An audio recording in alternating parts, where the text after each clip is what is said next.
Hi, I'm Michelle. Welcome back to Finally Revealed. In this episode, I want to talk about communication.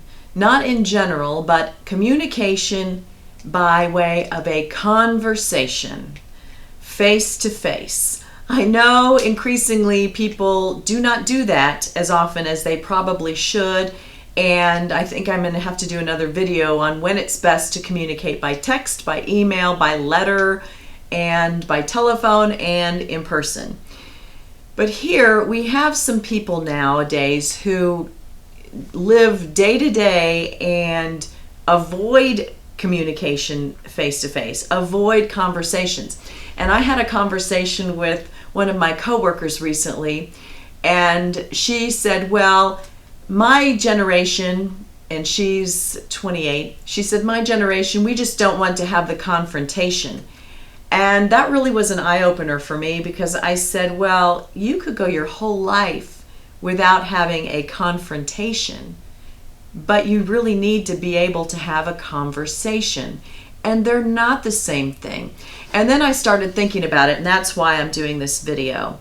I want to talk to you about 4 parts to a face-to-face conversation, and I think I know where the stumbling block is, or why she said confrontation, because I was really surprised at that. And I think she was talking about a conversation where she had to address something that was very personal to her, or upsetting to her, or important.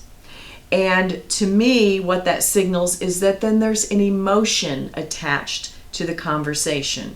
It's not, hey, I'm supposed to collect lunch money and I'm going to go buy lunch for the office today. Here are your choices. Do you want a sandwich, a salad? Let me know, and give me your $5. I don't think most people should have a problem with that type of a conversation. But perhaps having a conversation about something that someone is afraid of being judged for, or being evaluated, or they're shy.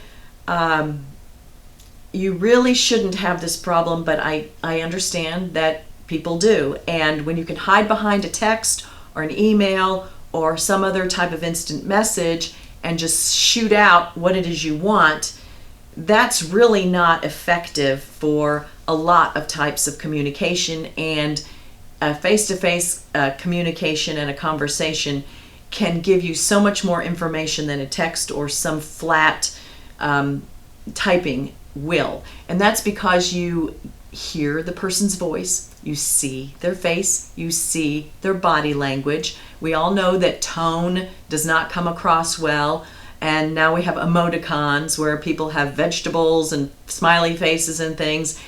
You don't need that when you have a 5-minute conversation. So here are the 4 areas that I think are really what is at stake here and what is affected. And hopefully this will help you, will give you something to think about so that you can practice this and not build something up so bad that you think of something as a confrontation when it's really just a conversation. And a conversation can be about setting a boundary, asking for something you want, telling someone no, asking for a renegotiation, asking for help, all types of things.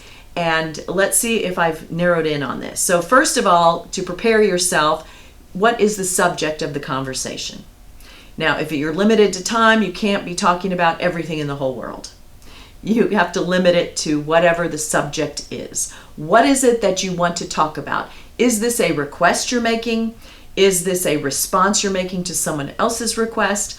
Are you actually going to exchange information and it's just a conversation to ask someone about their point of view or a recommendation or any type of other conversation? What are you talking about? The subject.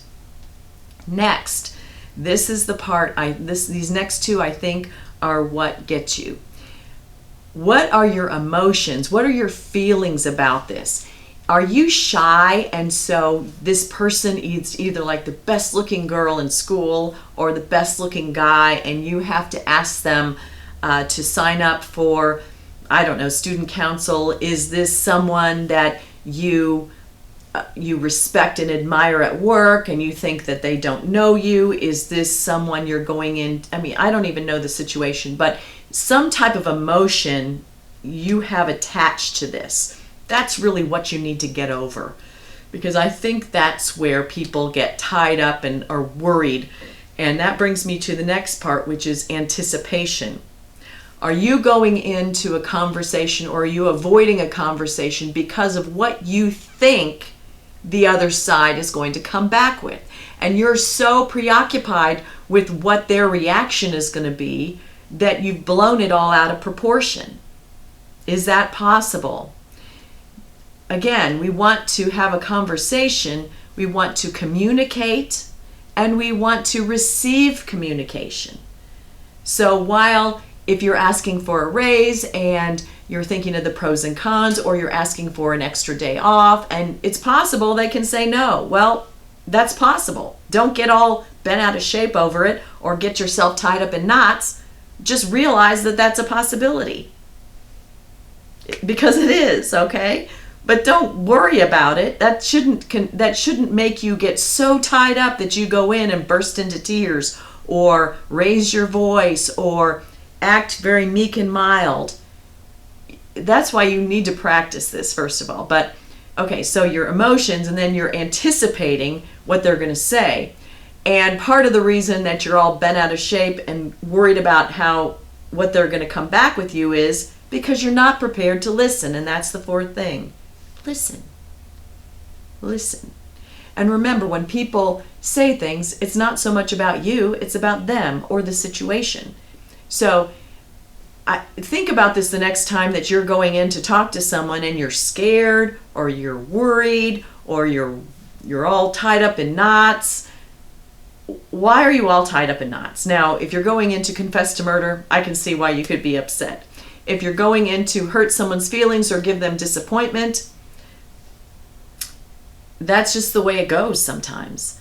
And you really should not avoid having a conversation because you're worried about what someone's going to say based upon only you, because they haven't even said it yet. So I hope this is helpful to you. If I'm completely wrong, go ahead and tell me. I don't mind. But I'm concerned about the level of communication these days and saving time and having conversations. I think the more we have communication with each other and the better the communication is in whatever situation, the more that we all benefit. It increases our understanding. It's a skill that you should know how to use, that you should develop, and I just think it benefits everyone. So I hope this was helpful to you. If you know someone who has a hard time with this, go ahead and share it. Subscribe to learn about the other videos that we offer. This is a channel all about practical information and to give you tools and information that you can use. And so I really hope that this was helpful. If it was, leave us a comment or a thumbs up and subscribe. If you're interested in our other videos, you can also follow us on Twitter and Facebook. I'll see you next time.